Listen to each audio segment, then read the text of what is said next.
Assalamualaikum and good evening to all the audience and our respected panelists. Before that, I would like to introduce myself first as the moderator for this forum today.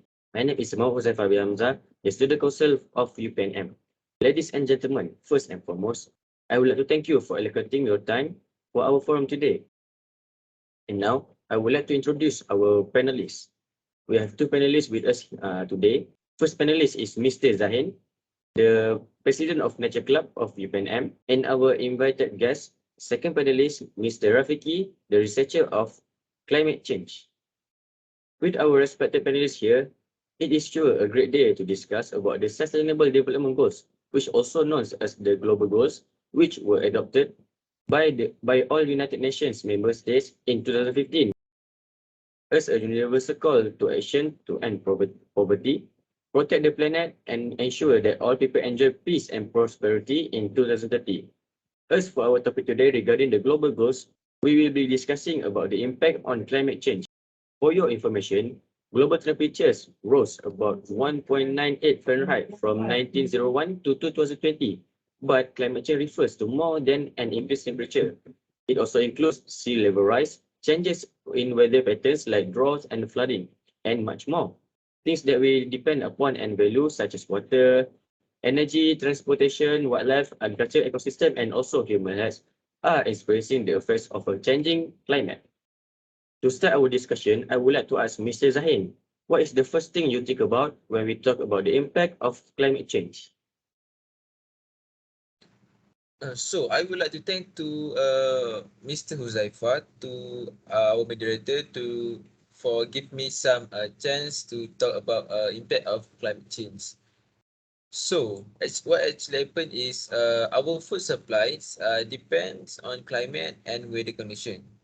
Even though farmers and researchers may be able to adapt some agriculture technique and technologies to develop new ones, some change will be difficult to manage with the increased temperature, drought, and water stress.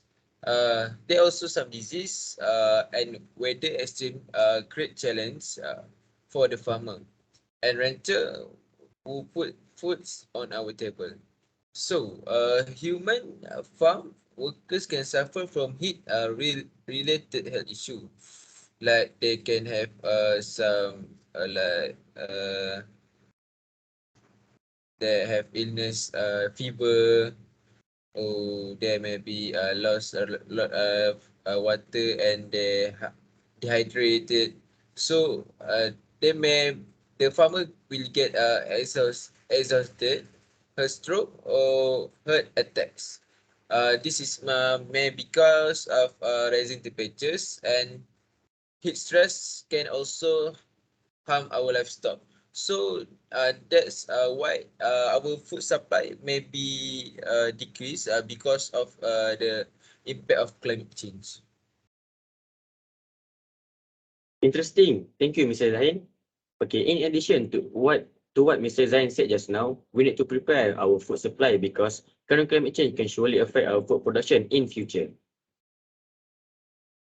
And to keep the ball rolling, I would like to ask Mr. RAFIQI, what is your thought regarding the things that we depend on, such as water or wildlife maybe?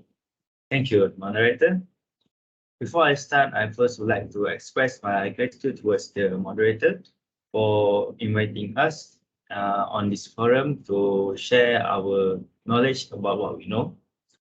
Now, regarding the question that the moderator asked, now my thoughts on the question is that water is the most crucial aspect that we need to be aware of regarding climate change, because it has already affecting water access for people around the world, causing more severe droughts and floods.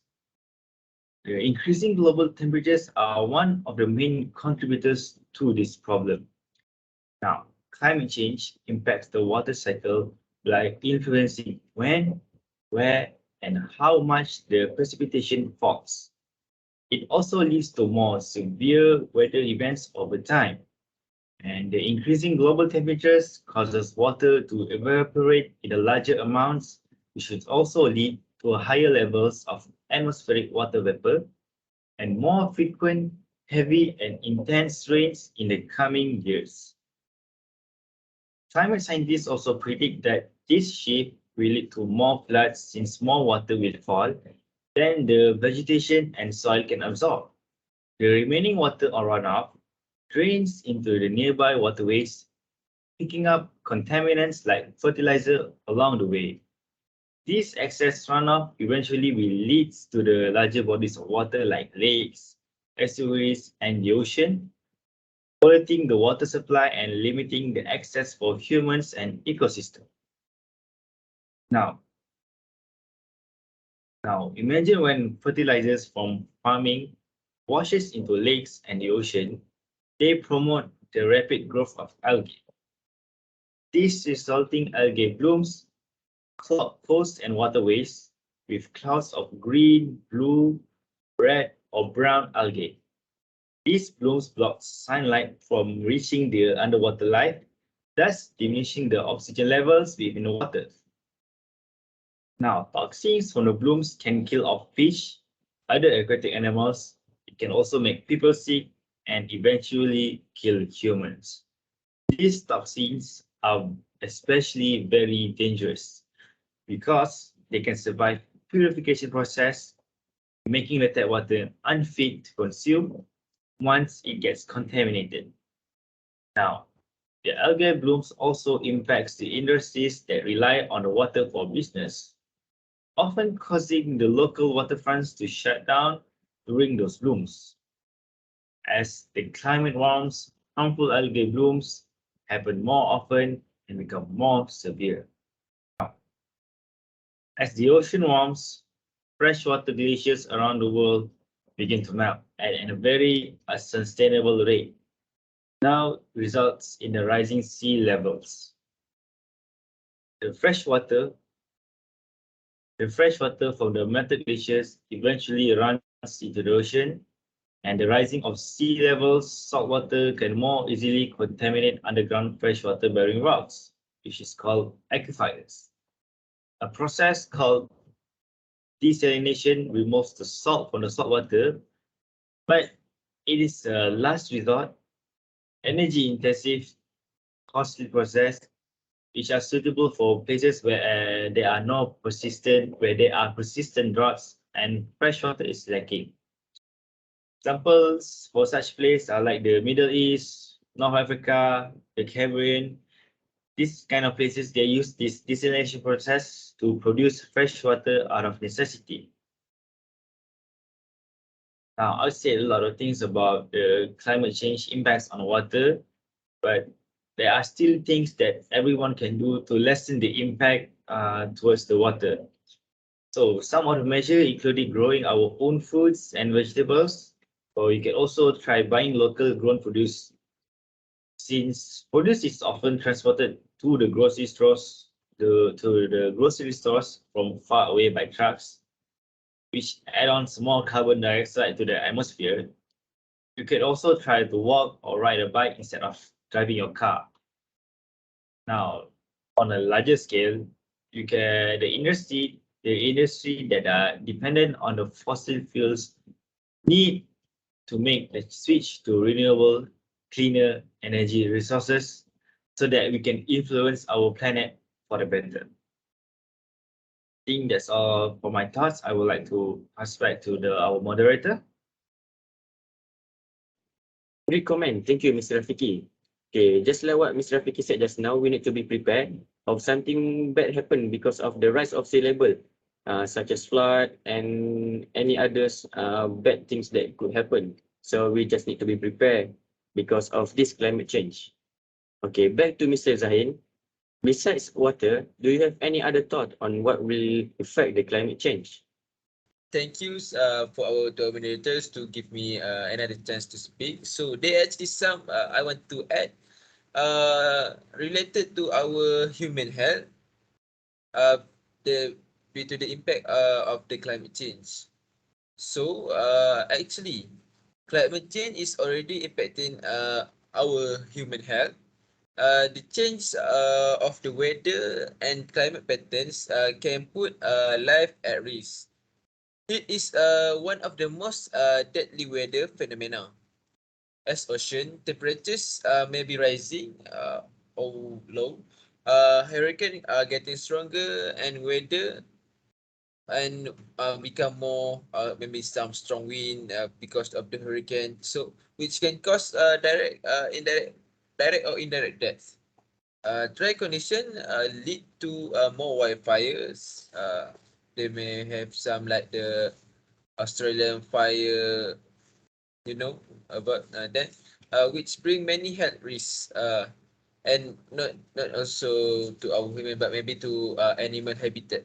You know, so higher incidence of flooding can lead to the spread of waterborne disease, injuries, and chemical hazard. So as we all knows, maybe around a past few months, we have some flood issue on the Kuala Lumpur or Selangor that even though that can risking more of the COVID-19 disease to be spread because of the flood issues.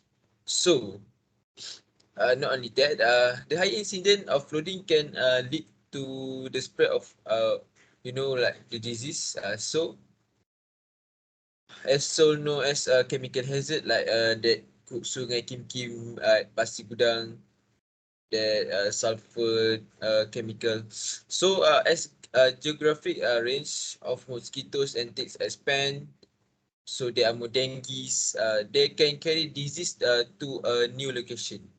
So the most vulnerable groups, including children and the elderly, people with pre-existing health conditions, like outdoors worker, people of uh,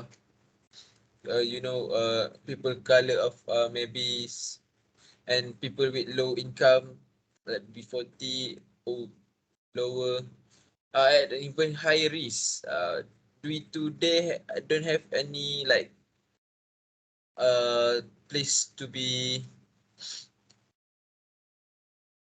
shield because of the compounding factor from the climate change. But public health group maybe helping them works with local communities to help the people to understand and build resilience to thanks to that to build a resilience to climate change of the world health impacts. So thank you. Back to our moderator. Thank you for sharing your story, Mr. Zahin. Okay, ladies and gentlemen, it is important to us to stay healthy in adapting with the climate change that occurs in our environment, especially the global warming, because it can surely affect our health, especially for the elderly and also children, and we need to protect them from this climate change. And before we end this discussion, it seems like Mr. Rafiki have something a lot more to share. Do you have anything else to add, Mr. Rafiki? Please. All right, thank you, our moderator. I think I would like to add another one aspect, which I think is also important, which is the infrastructure. So the physical infrastructure includes bridges, roads, ports, the electrical grids, broadband internet, and other parts of our transportation and communication system. Typically, it is often designed to be in use for many years or decades, and many communities have infrastructures that was designed without future climate change in mind. But even newer infrastructures can also be vulnerable to climate change. Extreme weather events that bring heavy rains, floods, wind, snow, or also temperature change can stress the existing structures and facilities. So the increased temperature required more indoor cooling, which can put more stress on the energy grid. And also the sudden heavy rainfall can also lead to the flooding that shut down the highway and major business areas. I would like to also touch that many communities are not yet prepared to face climate change related threats. Even within a community, there are some groups which are more vulnerable than the rest. So going forward with it, I think it is important for the communities or the future communities to invest in more resilient infrastructures that can be able to withstand the future climate risks. And I believe the researchers are also studying the current and future impacts of climate change on communities, and they would likely be can offer more recommendation on the best practice. But most of all, I think the resilience education is vital and important for the city planners, emergency managers, educators, communicators, and also all other community members so that we can prepare for the climate change. I think that's all for me. I think that's all for my discussion or my thoughts for regarding this topic. Thanks for sharing your point of view, Mr. Rafiki. Okay, from what we heard, the climate change will not only affect the human health or environment, but also affect the infrastructure. We can take example from the flood. When the flood occurs, will surely will affect the building that will make the building collapse. So we need to be careful because of this climate change. That's all for our discussion today. Thank you for both panelists, Mr. Rafiki and also Mr. Zahin, for sharing their knowledge regarding the impact of climate change. And also thank you to all the audience for spending time listening to our forum today.